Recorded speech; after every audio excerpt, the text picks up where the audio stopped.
Apakah kita sadar bahwa kemiskinan di Indonesia masih terlalu besar? Apakah kita sadar bahwa rakyat kita dan anak-anak kita banyak yang kurang gizi? Dalam waktu yang sesingkat-singkatnya, kita harus mencapai ketahanan pangan. Kita harus ingat bahwa kekuasaan itu adalah milik rakyat. Kedaulatan itu adalah kedaulatan rakyat. Kita berkuasa seizin rakyat. Kita menjalankan kekuasaan harus untuk kepentingan rakyat.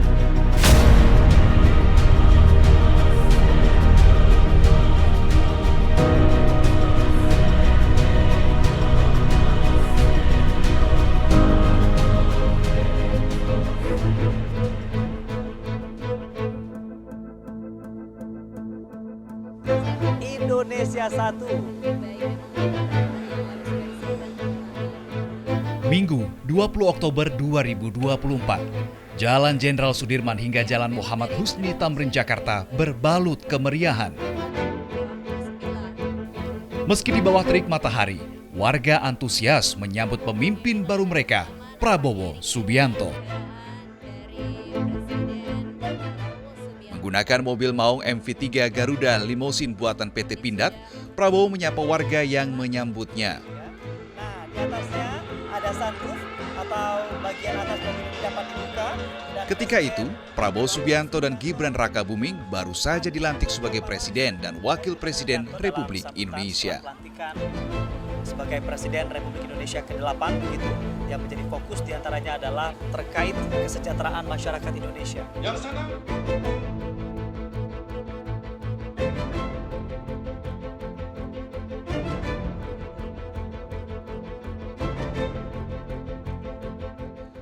Hari itu merupakan masa dimulainya pemerintahan Prabowo Gibran untuk periode 5 tahun ke depan. Beberapa menit lagi Presiden Prabowo akan mengumumkan nama-nama menterinya. Hanya beberapa jam kemudian, Prabowo langsung mengumumkan nama-nama menteri yang tergabung dalam Kabinet Merah Putih. Koalisi kami beri nama kabinet ini Kabinet Merah Putih. Menteri Koordinator Bidang Hukum, Hak Asasi Manusia, Imigrasi, dan Pemasyarakatan. Ada 109 orang yang ditunjuk Presiden Prabowo mengisi Kabinet Merah Putih, terdiri dari 7 Menteri Koordinator, 41 Menteri, 56 Wakil Menteri, dan 5 pejabat setingkat Menteri. Postur kabinet ini merupakan yang terbesar sejak Orde Baru dan era reformasi. Kabinet Merah Putih sendiri terdiri dari 48 kementerian. Gemuknya postur kabinet sempat memunculkan kekhawatiran akan membebani anggaran negara. Negara sebesar kita tidak mungkin berasal dari suatu kelompok. Tidak mungkin berasal dari satu partai. Kita negara besar, partainya banyak. Dan saya berpendapat bahwa harus ada kerjasama yang baik di antara tokoh-tokoh elit, tokoh-tokoh politik. Rupanya pengumuman Kabinet Merah Putih mendapat respons positif dari pasar. Ini ditandai dengan menguatnya indeks harga saham gabungan atau IHSG sehari setelah pengumuman kabinet. Alhamdulillah kalau pasar menilai baik. Tapi niat saya selalu adalah mencari orang yang tepat pada tempat yang tepat karena ini adalah akan menjalankan misi-misi yang tidak ringan. Jadi saya butuh suatu tim yang terbaik. Rapat Kabinet Paripurna Perdana pada 23 Oktober 2024 menjadi kesempatan bagi Presiden Prabowo Subianto menyampaikan visi besar pemerintahannya. Antara lain, upaya merealisasikan program makan bergizi gratis. Saya pertaruhkan kepemimpinan saya. Bagi saya, makan bergizi untuk anak-anak dan ibu hamil ini adalah strategik. Yang tidak mendukung hal ini, silahkan keluar dari pemerintah yang saya pimpin. Prabowo juga menegaskan tentang pentingnya swasembada pangan, pemberantasan judi online, penghematan anggaran, serta menciptakan pemerintahan yang bersih. Jangan ragu-ragu kalau saudara tidak puas dengan pejabat-pejabat di bawah Anda, laporkan, segera kita ganti. Begitu banyak orang yang mau mengabdi. Saudara, saya beri wewenang, copot segera.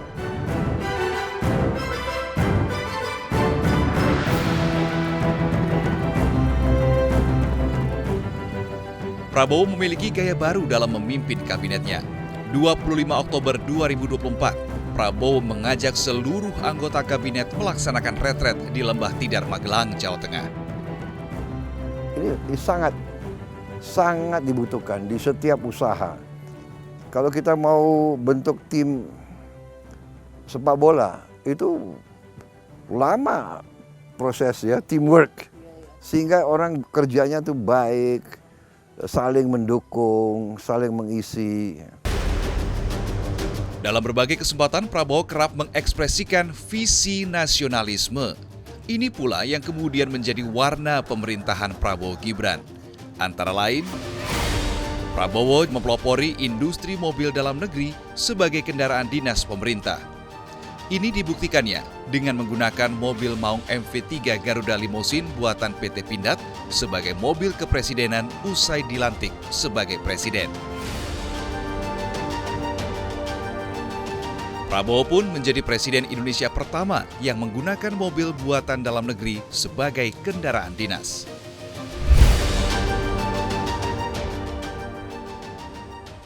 Kehormatan bangsa, kebanggaan, sebaiknya kita bisa pakai produk kita sendiri. Itu cita-cita saya dari kecil, alhamdulillah tercapai pada saat saya Menteri Pertahanan dan sekarang Presiden. Presiden Prabowo juga meminta agar para menteri hingga pejabat eselon 1 menggunakan mobil dinas Maung buatan PT Pindad. Sebenarnya kalau kita lihat dari perjalanan Pak Prabowo selama dia mencalonkan jadi presiden, itu sebenarnya selalu nasionalisme itu selalu salah satu yang dia sampaikan ya, atau yang narasi yang dia bangun gitu. Tapi sebenarnya statement lain itu juga kontroversial gitu ya. Jadi di satu sisi memang ada semangat nasionalisme terkait dengan penggunaan mobil buatan Pindad gitu ya. Tapi di sisi lain juga ada yang kontroversial, misalnya berkaitan dengan sawit kemarin. Harusnya Pak Prabowo ini bisa melihat jauh dari sekedar penggunaan mobil buatan sendiri, tapi kita juga melihat isu yang paling utama adalah bagaimana sumber daya alam kita ini habis untuk dijual ke luar negeri gitu ya. Hasil tambang kita habis dijual untuk ke luar negeri, sedangkan di sini kita dapat bencana lingkungannya aja.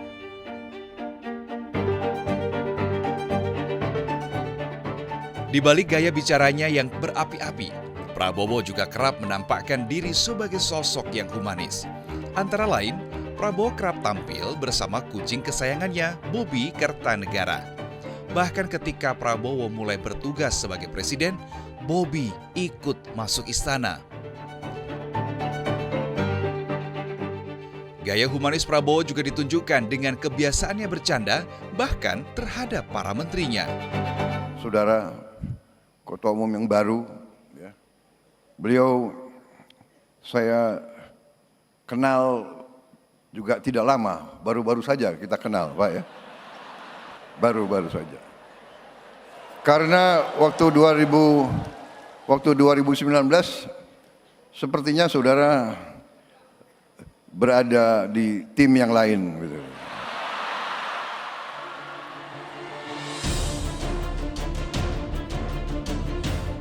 Pada 8 November 2024, Prabowo memulai lawatan perdana ke luar negeri sebagai presiden.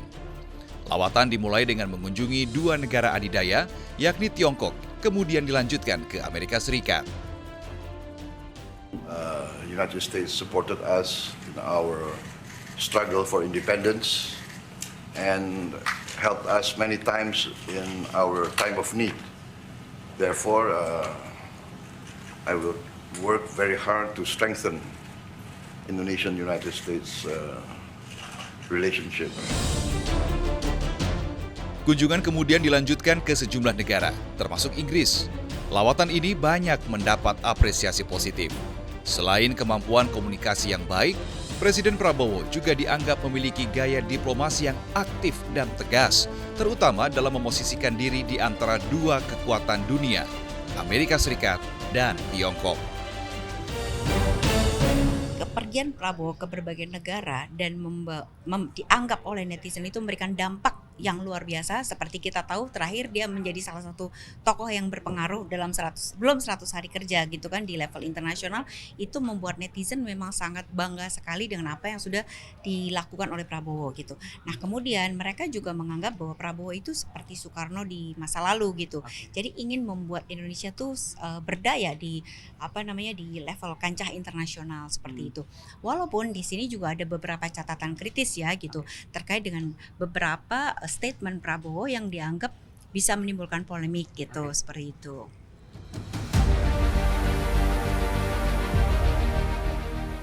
Sementara itu, Gibran Rakabuming setelah dilantik sebagai wakil presiden langsung melaksanakan berbagai agenda.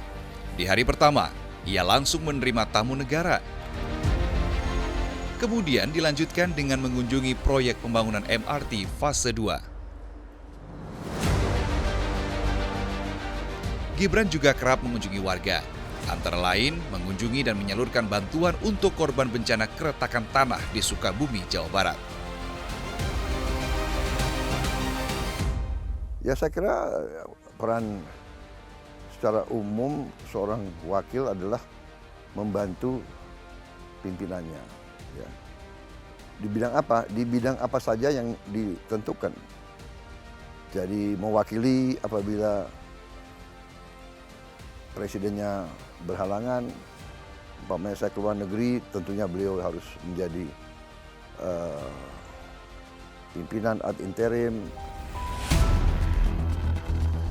Pemerintahan Prabowo Gibran juga tak lepas dari kritik. Salah satu yang memantik kontroversi adalah usulan Prabowo agar pemilihan kepala daerah tidak lagi dipilih secara langsung oleh rakyat, melainkan dipilih oleh DPRD. Berbagai kalangan menganggap ini merupakan kemunduran bagi demokrasi karena menghilangkan hak rakyat menentukan pilihannya sendiri.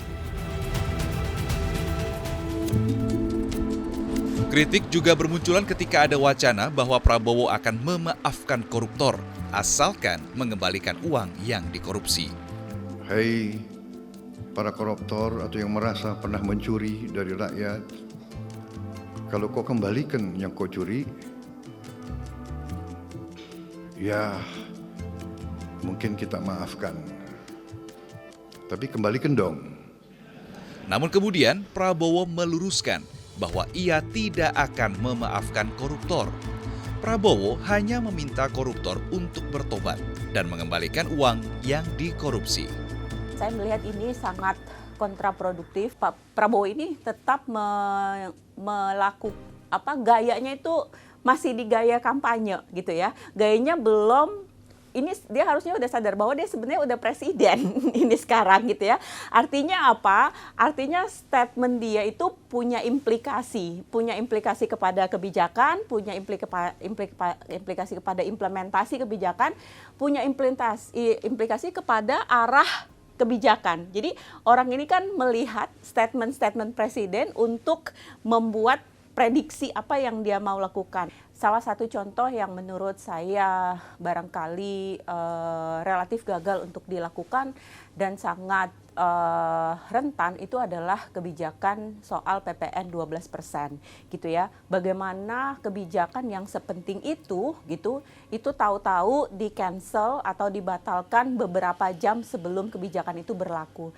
Padahal kita tahu di bawah ini sudah bersiap Dan orang-orang udah bersiap kan, harga-harga sudah naik, invoice untuk Januari udah disiapkan gitu ya. Nah ternyata beberapa jam setelah itu di-cancel dan ini kan konsekuensinya panjang. Menurut saya itu yang belum berhasil untuk membangun kepercayaan masyarakat. Tapi kalau di program yang lain, misalnya kayak makan bergizi gratis dengan segala tantangannya, ternyata berhasil diimplementasikan ya kemarin.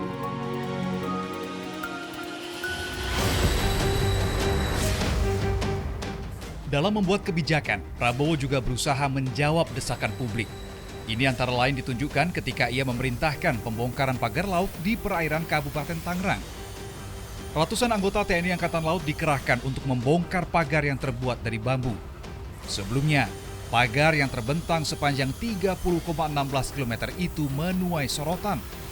Selain dianggap merugikan para nelayan, banyak kalangan juga mempertanyakan tentang siapa dan apa kepentingan di balik pembangunan pagar ini. Selama 100 hari pertama memimpin Indonesia, pemerintahan Prabowo Gibran banyak mendapatkan apresiasi sekaligus kritik. Jadi kita kebetulan melakukan satu research gitu ya terkait 100 hari Prabowo dan ternyata kita mendapatkan satu hasil yang cukup luar biasa di mana dalam jangka waktu 100 hari ini terdapat sebanyak 3,75 juta percakapan di medsos dari 5 platform dari 502.000 akun yang aktif menyampaikan statement-statement mereka.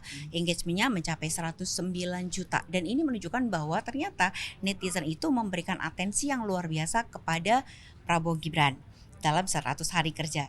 Dan ini sebenarnya kalau ditanya bagaimana persepsi publik terhadap Prabowo Gibran, apakah dia sesuai dengan visi misinya gitu.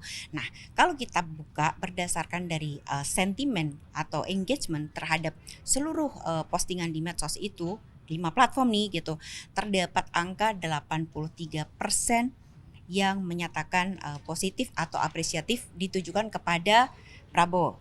Nah, ketika kita tanya kenapa engagement sangat besar gitu, karena dia berasal dari 2 platform terbesar yakni TikTok dan Instagram, di mana mereka itu memframing isu yang paling dekat sama mereka adalah kedekatan Prabowo, sikap Prabowo gitu. Kemudian juga soal beberapa visi misi yang sesuai dengan apa yang sudah menjadikan janji kampanye mereka. Dalam 100 hari sudah ada beberapa visi misi yang sudah dilihat sama netizen dan dirasakan secara langsung. Di antaranya adalah soal penghapusan utang UMKM, kemudian makan bergizi gratis, terus wacana terkait rumah gitu. Dan itulah yang membuat netizen itu memberikan apresiasi yang cukup luar biasa kepada Prabowo gitu.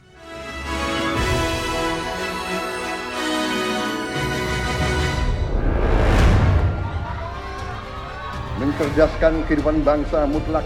Pendidikan bagi kita adalah prioritas yang sangat tinggi. Memberi makan dan memberi minum susu kepada semua anak Indonesia.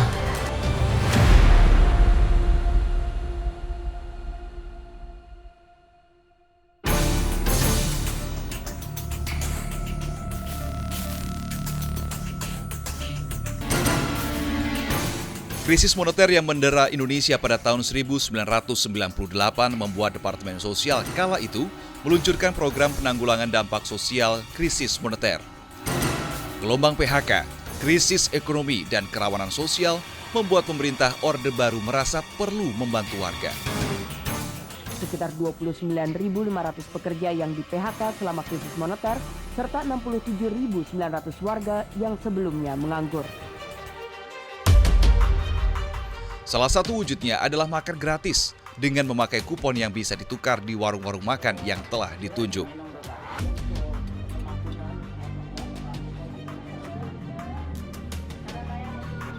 Baru berjalan 2 bulan, program ini harus berhenti seiring lengsernya Presiden Soeharto setelah mendapat desakan luas dari masyarakat.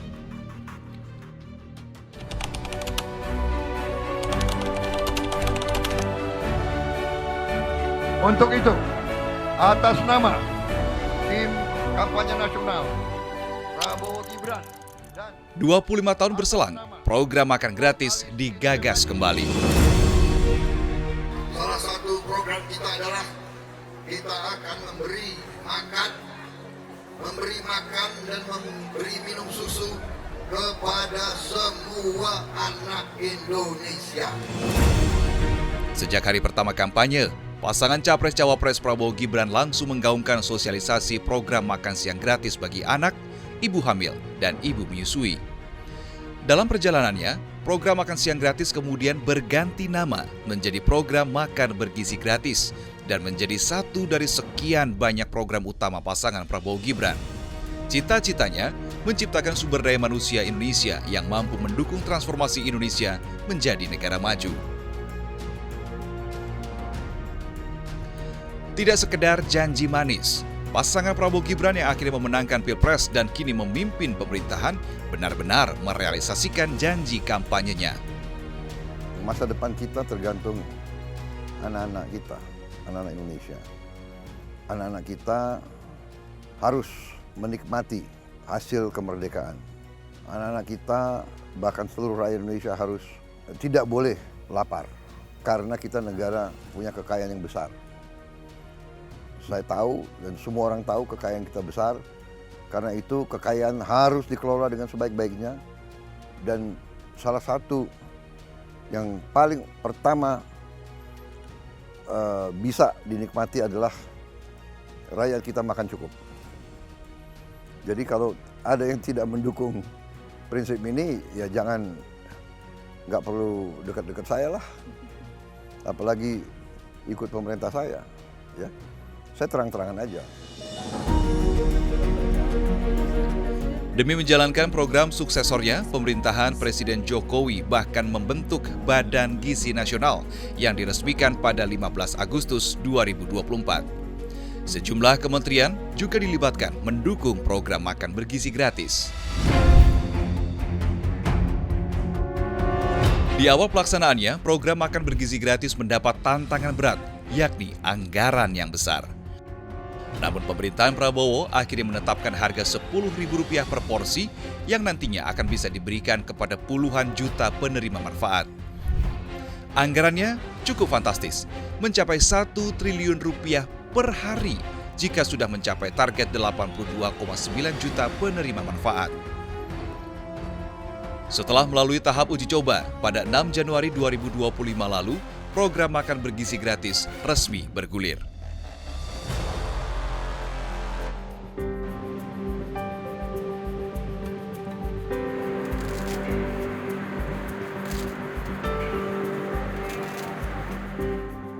Sejak tengah malam, dapur di Satuan Pelayanan Pemenuhan Gizi atau SPPG Palmerah, Jakarta Barat sudah sibuk menyiapkan menu yang akan disalurkan ke sekolah-sekolah, ibu hamil, dan ibu menyusui di sekitarnya.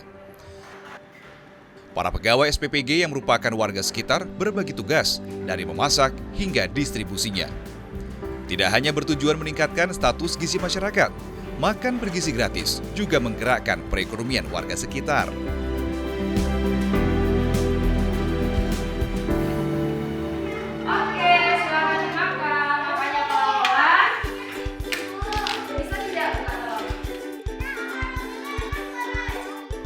Setiap hari, menu MBG dirancang bervariasi untuk mencegah kebosanan dan memastikan asupan nutrisi yang beragam. Pemerintah terus mengevaluasi menu yang disajikan untuk memastikan kecukupan gizinya. Ahli gizi juga dilibatkan untuk memberikan rekomendasi menu. Menunya beragam sekali, tiap hari berbeda, dan memang usahakan setiap minggu itu ada menu-menu kejutan supaya anak-anak menjadi mengerti bahwa makanan di Indonesia ini beragam, kemudian komponen-komponen dari angka kecukupan gizi itu tetap terpenuhi. Karena memang persoalan kebutuhan gizi anak-anak Indonesia telah lama menjadi perhatian Prabowo Subianto. Bahkan, pada 2017, Prabowo menulis buku berjudul Paradoks Indonesia, yang di dalamnya antara lain mengulas persoalan gizi anak-anak Indonesia. Mengutip data Bank Dunia tahun 2016, Prabowo menguraikan bahwa 1 dari 3 anak Indonesia mengalami gagal tumbuh alias stunting. Alhasil, berdasarkan indeks kelaparan global, Indonesia termasuk salah satu yang memiliki indeks kelaparan tertinggi di dunia, setara dengan Myanmar.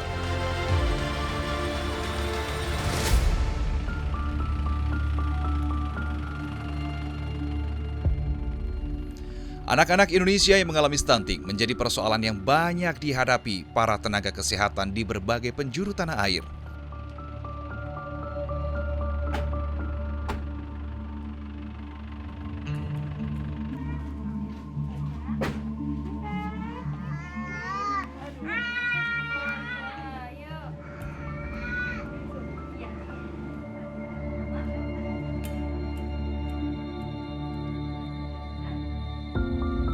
Muhammad Gibran Al-Khalifi yang tinggal di Desa Kuala Ligan, Kecamatan Sampoy Niet, Aceh Jaya adalah salah satu anak yang mengalami stunting. Di usia 18 bulan, berat badan Gibran hanya 1,2 kg dan termasuk dalam kategori BBLR atau berat badan lahir rendah. Ia juga mengalami Down syndrome. Setelah melewati pemeriksaan oleh dokter spesialis, Gibran didiagnosa mengalami keterlambatan tumbuh kembang alias stunting. Kondisi ini terjadi karena kurangnya asupan nutrisi sejak dalam kandungan.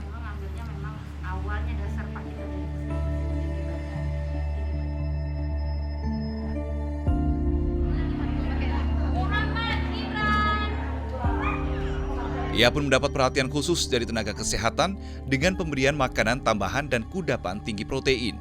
Pertumbuhannya terus dipantau, antara lain melalui posyandu.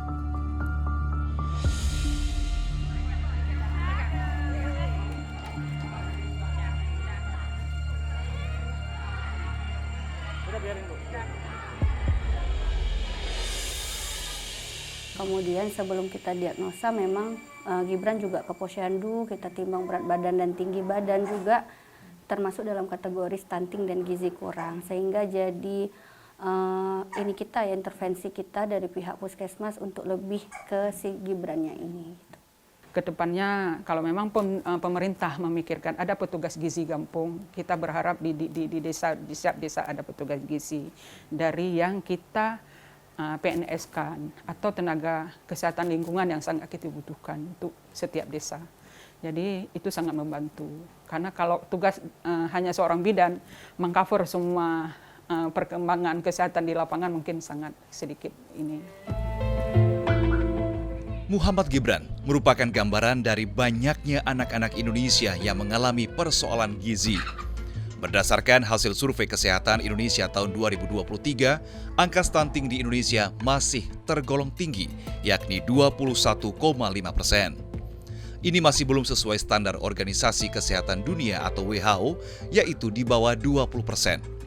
Pemerintah sendiri berusaha menekan prevalensi stunting menjadi 14%.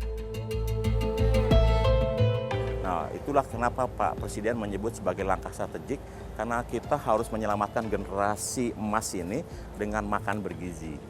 Nah, ini penting sekali, karena kalau tidak, kita mungkin bukan mendapatkan bonus demografi, tapi mungkin disaster demografi.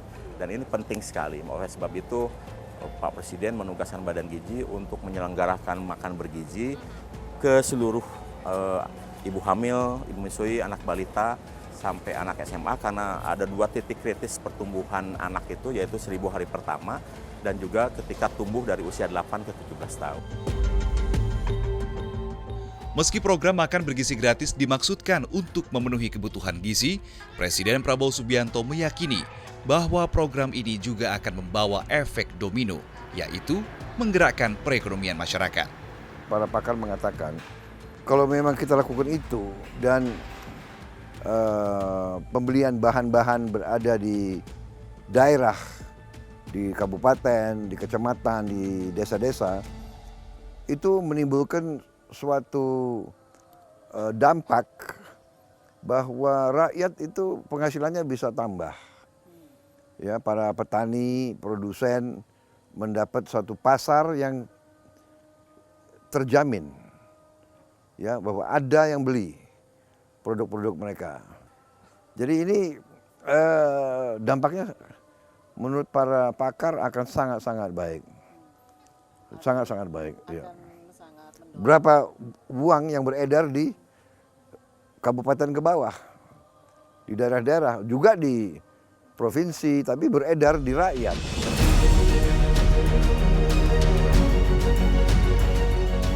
Salah satunya adalah menjadi pemacu untuk meningkatkan hasil pertanian. Ini sejalan dengan cita-cita pemerintahan Prabowo Gibran yang mengupayakan terwujudnya swasembada pangan. Program Cetak Sawah adalah yang tengah digalakkan Prabowo untuk menambah luas lahan pertanian dengan mengolah lahan tidak produktif menjadi sawah. Swasembada beras adalah tujuan utamanya. Pemerintah menargetkan 3 juta hektar lahan sawah baru sebagai upaya ketahanan sekaligus swasembada pangan. Kalau kita hitung, kita bisa swasembada pangan. Kita sudah berapa kali pernah swasembada pangan. Tapi ini perlu konsistensi, perlu suatu tekad dan terutama peran dari pemerintah yang kokoh. Ya, negara harus kuat. Upaya mewujudkan ketahanan pangan juga ditempuh melalui rencana penghapusan utang kredit UMKM yang mendera pelaku usaha pertanian, perikanan, dan sektor pangan lainnya. Ketahanan pangan jadi dasar pemerintahan Prabowo untuk membangun generasi muda yang sehat dan cerdas. Ketersediaan bahan pangan diharapkan bisa meningkatkan mutu pendidikan dan kesejahteraan masyarakat secara keseluruhan. Janganlah kita bangga menjadi anggota G20 kalau rakyat kita masih banyak yang miskin, masih banyak yang lapar. Mencerdaskan kehidupan bangsa mutlak. Pendidikan bagi kita adalah prioritas yang sangat tinggi. Peningkatan mutu pendidikan di Indonesia jadi tantangan besar bagi pemerintahan Prabowo Gibran. Salah satu langkah yang dilakukan Presiden Prabowo adalah peningkatan kesejahteraan guru dengan menaikkan gaji guru yang berstatus aparatur sipil negara atau ASN dan guru honorer non-ASN. Kami sudah bisa mengumumkan bahwa kesejahteraan guru bisa kita tingkatkan. Kami paham, kami mengerti usaha kami, usaha Menteri Pendidikan Dasar Menengah, usaha Menteri Keuangan. Kami sadar apa yang kita berikan pengumuman hari ini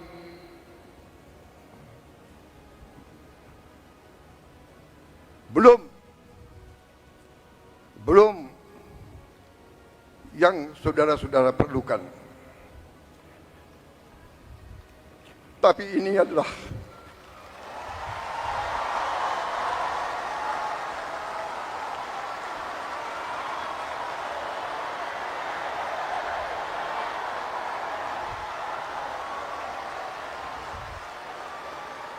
adalah upaya kami dan ini akan kami upayakan terus.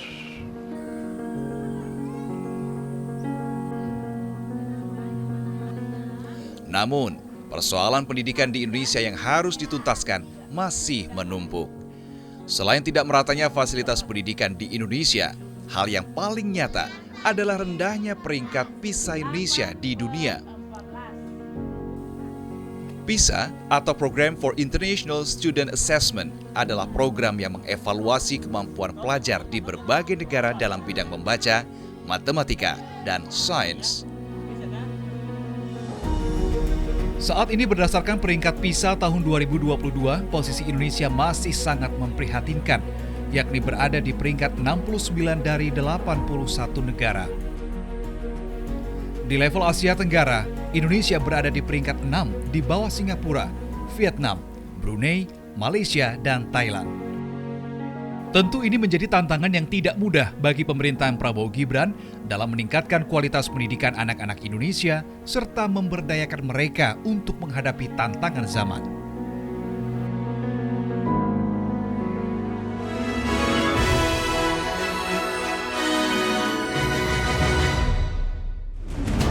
Tidak ada negara yang berhasil tanpa pemerintah yang bersih. Karena itu saya bertekad memimpin pemerintah Republik Indonesia yang bersih. Bahaya judi online. Satu pelaku ditangkap Polda Metro Jaya lantaran menjadi bandar judi lagi.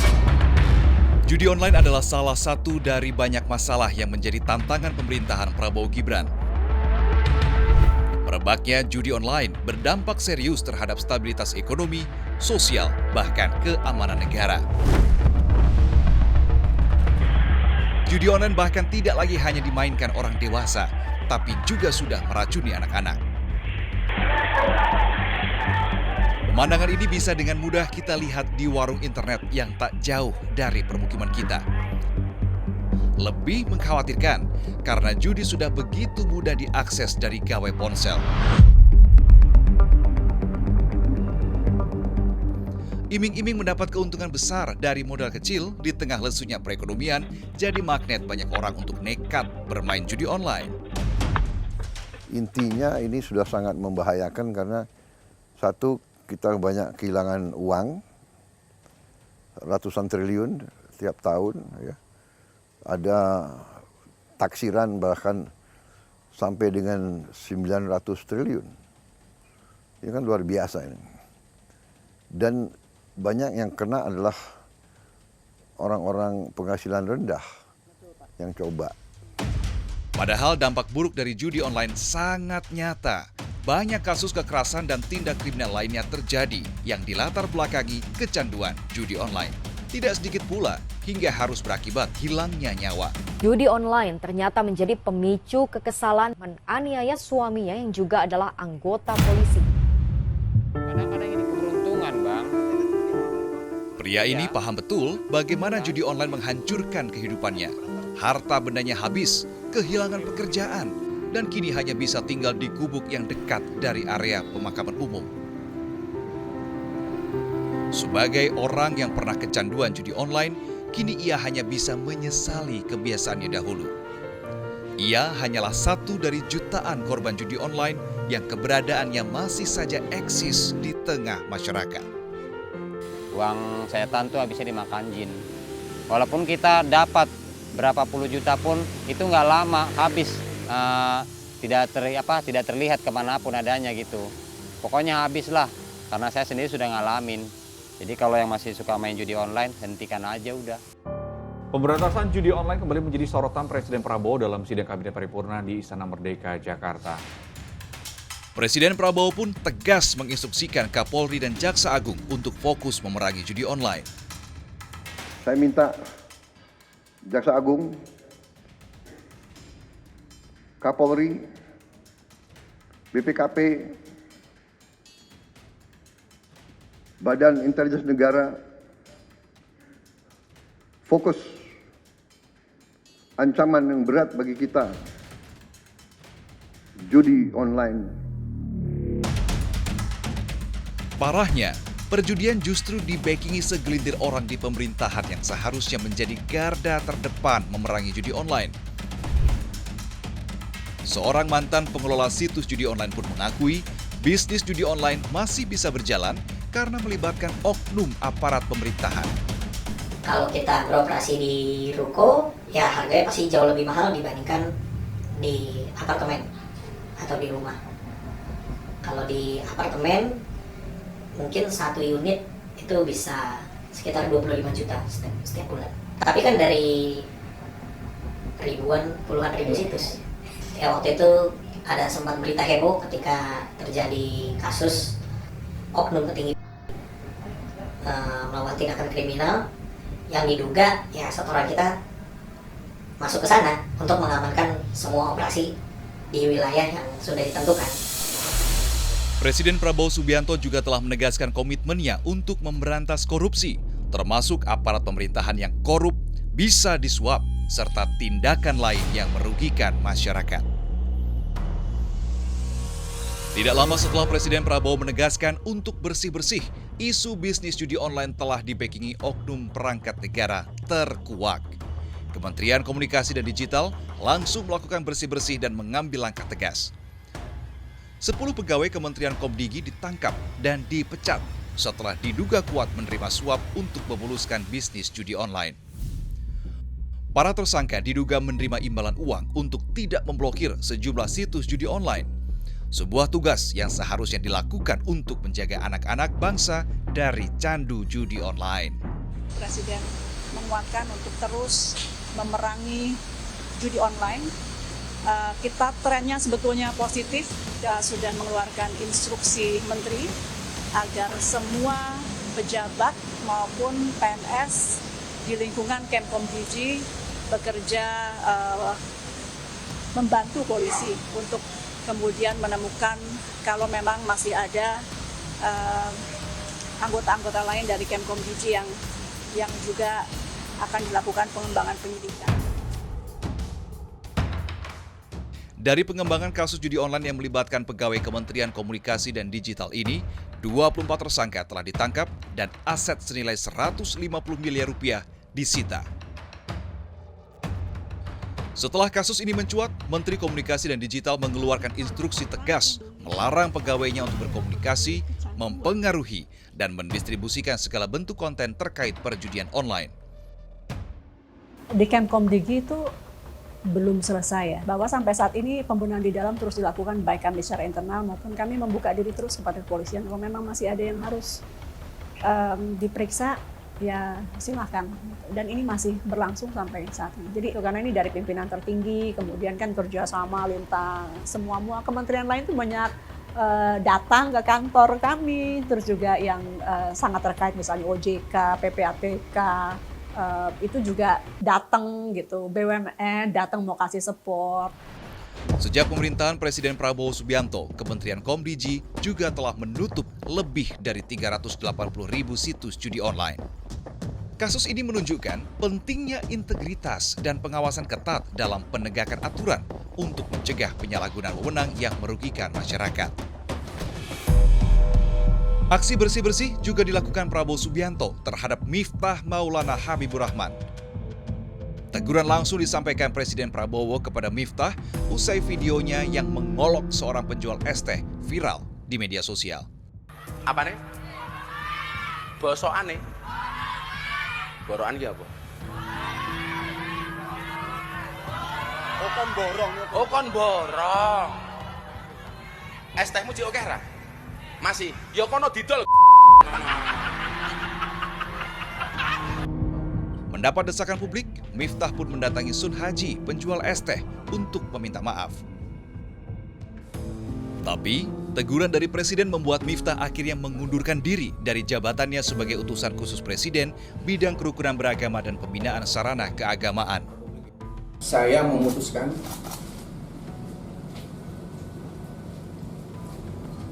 untuk mengundurkan diri dari tugas saya